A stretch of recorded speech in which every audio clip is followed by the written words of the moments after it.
The explorer is 3 weeks into the wilderness. No resupply coming, no refrigeration, no way to hunt every single day. And yet, he's not starving. He's not weak. He's covering 20 miles on foot through brutal terrain, and his only food is a dense dark block the size of a deck of cards that he made himself months ago and has been carrying in his pack ever since. That block is pemmican, and it is, calorie for calorie, pound for pound, the most efficient survival food ever created by human hands. Indigenous peoples of North America perfected pemmican over centuries. The Hudson's Bay Company built an entire continental fur trade on it. Arctic and Antarctic explorers carried it on expeditions that lasted years. The British Army studied it. The American military studied it. Nutritional scientists in the 20th century called it a near-perfect food. And somehow, in a world of freeze-dried packets and energy bars with ingredient lists longer than a legal document, most people have never heard of it, and almost nobody knows how to make it. That changes right now. Pemmican is rendered fat and dried meat, combined at a precise ratio, and sometimes mixed with dry berries. That's the entire ingredient list. When made correctly, it is shelf-stable at room temperature for 1 to 5 years. Some historical accounts document pemmican lasting decades when stored in sealed containers in cool conditions. It contains roughly 500 calories per 100 grams, about twice the caloric density of rice, 3 times that of bread. It requires no refrigeration, no cooking to eat, and no special storage conditions beyond keeping it dry. It is the emergency food that all other emergency foods are trying to be. Learn to make it now, before you need to eat it to survive. The 2 core ingredients are meat and fat, and the quality of both determines everything. For the meat, you want lean cuts. This is not the time for marble beef or fatty pork. Fat content in the meat itself is your enemy at this stage, because fat left in the dried meat will go rancid and destroy your shelf life. Lean beef, top round, eye of round, London broil, is excellent. Venison is traditional and arguably better. Bison is what the original makers used. Elk works. Buffalo works. Whatever you're using, lean is the rule. No exceptions. For the fat, you want rendered fat, specifically tallow, which is rendered beef fat, or lard rendered from pork if beef fat isn't available. Tallow has a high melting point and a long shelf life because of its high saturated fat content. This is one of the reasons pemmican lasts as long as it does. The same saturated fat that modern nutritional orthodoxy spent decades vilifying is exactly what makes pemmican stable without refrigeration. The biology doesn't care about the controversy. Saturated fat is structurally stable. Polyunsaturated fats, the kind in vegetable oils, oxidize and go rancid quickly. Tallow does not. Use tallow. The ratio you're working toward is roughly equal parts dried meat and rendered fat by weight. Some traditional recipes go as high as 60% fat to 40% meat. For a beginner batch, start at 50-50. You can adjust from there based on texture and personal tolerance once you understand the process. Start with the meat. Trim every visible piece of fat from your raw cuts. Every single piece. Take your time here because any fat you leave behind is a time bomb for rancidity. Once trimmed, slice the meat as thin as you can manage, ideally 1/8 of an inch or less. Thin slices mean faster, more complete drying and a better final texture in the finished pemmican. If your knife skills aren't there yet, partially freeze the meat for an hour first. Half-frozen meat is dramatically easier to slice thin and uniformly. Now you're going to dry it. You have options here. A food dehydrator set to 160 degrees Fahrenheit is the cleanest, most controlled method. Lay your slices in a single layer, they must not overlap, and run it for 4 to 6 hours, checking periodically. What you're looking for is complete, thorough drying. A piece of properly dried meat should snap when you bend it, not flex. It should feel like jerky but taken further. Drier, harder, more brittle. If it bends, it goes back in. Moisture is the enemy of shelf life, and you are eliminating it completely. No dehydrator? Use your oven. Set it to the lowest temperature it will hold. 160 to 170 degrees Fahrenheit ideally, though some ovens bottom out at 200. Prop the door open slightly with a wooden spoon to allow moisture to escape. Lay your meat slices directly on the oven racks or on a wire cooling rack set over a baking sheet. The same rule applies. 4 to 6 hours, check it. It must snap, not bend. A higher oven temperature will cook the meat, rather than drying it, which changes the flavor and somewhat reduces shelf life, but it will still work if that's your only option. What you cannot do is use a microwave. Microwave drying is uneven and creates moisture pockets that will destroy your batch over time. Once the meat is fully dry, you're going to powder it. This step surprises beginners, but it's essential. Traditional pemmican makers ground their dried meat between stones. You are going to use a food processor, a blender, a spice grinder, or a mortar and pestle if that's what you have.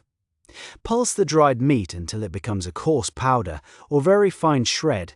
It won't become a smooth dust, it'll look like fibrous crumbs. That's correct. This powdered meat is what allows the fat to fully encapsulate every particle during the mixing stage, which is the structural secret to pemmican shelf stability. You're creating maximum surface area for the fat to coat and seal. Don't skip this step and don't do it halfway. Set your meat powder aside and render your fat. If you bought pre-rendered tallow, melt it gently over low heat until it's fully liquid. If you're rendering from raw suet, the hard fat found around beef kidneys and loins, which is the best fat for this purpose, cut it into small pieces, place it in a heavy pan over the lowest heat your stove will manage, and let it render slowly. Low and slow is the rule. High heat scorches the fat, introduces burned compounds, and shortens your shelf life dramatically. As the fat renders, it will liquefy, and the solid connective tissue bits, called cracklings, will float to the surface. Skim them off or strain the fat through a fine mesh strainer or cheesecloth when done. What you want is clean, clear, rendered tallow with nothing in it but fat.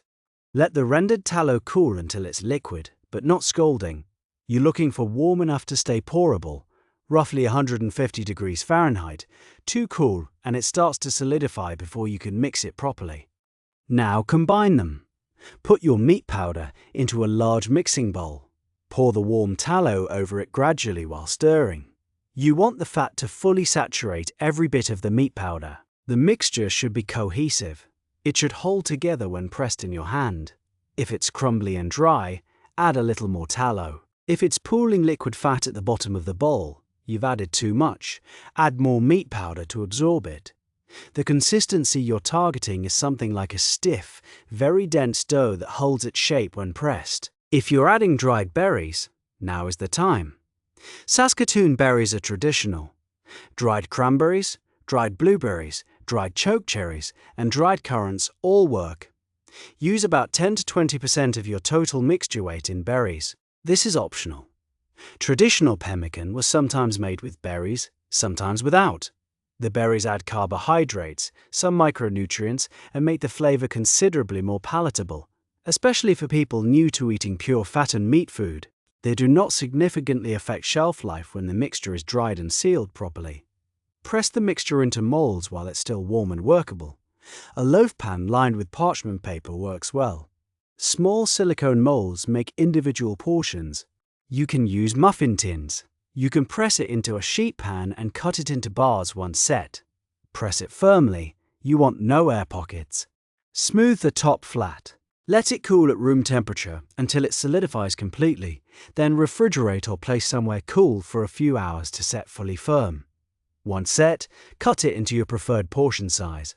Traditional pemmican was often shaped into balls or rectangles roughly the size of a biscuit, enough to sustain a person for several hours of hard physical activity. Wrap each piece in parchment or wax paper. Store in an airtight container, a vacuum-sealed bag if you have the equipment, or simply wrap tightly in natural cloth the way it was historically stored. Keep it cool and dry. Avoid direct sunlight and heat sources. Now let's talk about what makes this food actually work, because the science is remarkable. The human body running on pemmican is running almost entirely on fat metabolism. the same metabolic state that endurance athletes deliberately train themselves into, and that survival situations force on the body anyway. Each piece of pemmican you eat delivers a sustained, slow-burning caloric load. There are no blood sugar spikes. No crash an hour later. The fat and protein combination is satiating in a way that carbohydrate-heavy survival food simply isn't. People who have eaten pemmican as a primary food source consistently report needing less of it than they expected to feel full and maintain energy. This is not a placebo effect. The caloric density and the metabolic pathway are real. The shelf life science is equally straightforward. The enemies of food preservation are moisture, oxygen, light, heat, and microorganisms. Properly made pemmican addresses all five simultaneously.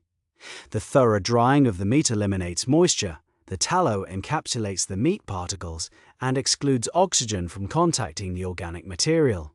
The dense, compact form minimizes surface area exposed to light. Stored cool, the fat stays solid and chemically stable. And without moisture, microorganisms, bacteria, mold, yeast cannot grow. The product is essentially inert from a spoilage standpoint.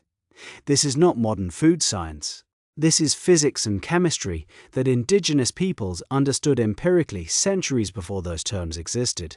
The mistakes that ruin pemmican batches are consistent and worth knowing before you start, rather than after you've lost a batch. Leaving fat in the meat before drying is the most common and most damaging error. That fat goes rancid during the drying process and poisons the whole batch before you even start combining. Trim everything. Not most of it, everything. Incomplete drying is the second killer. Pemmican that still contains moisture will mold, period. If you're not certain it's fully dry, keep drying.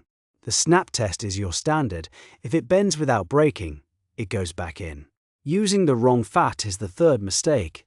Vegetable shortening, coconut oil, and butter all fail at this application to varying degrees. Butter contains milk solids and water that go rancid. Coconut oil has a very low melting point and will turn your pemmican into a soft, greasy mess in any warm environment. Vegetable shortening is partially hydrogenated polyunsaturated fat and will oxidize. Use tallow. If beef tallow genuinely isn't available, lard from leaf fat, the fat around pig kidneys, is your best alternative. Storing it warm or in sunlight is the fourth mistake. Pemmican is stable, but it's not invincible. Keep it cool, keep it dark, keep it dry.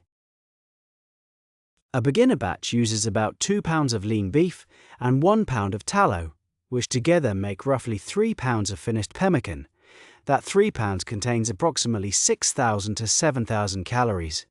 A person doing moderate physical activity needs about 2,000 calories a day. That means 3 pounds of pemmican is 3.5 days of full caloric nutrition in a package the size of a small hardcover book, with a shelf life measured in years, requiring nothing but a cool, dry place to store it. There is no freeze-dried packet, no MRE, no commercially prepared survival food that matches that profile.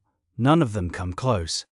The people who built empires on this food, the indigenous nations of the Great Plains, the voyageurs paddling the fur trade routes, the polar explorers going where no support could reach them, they knew something that got lost somewhere in the age of convenience. Food doesn't have to be complicated to be extraordinary. Fat and meat and time are enough to make something that will keep you alive when nothing else will. Make a batch.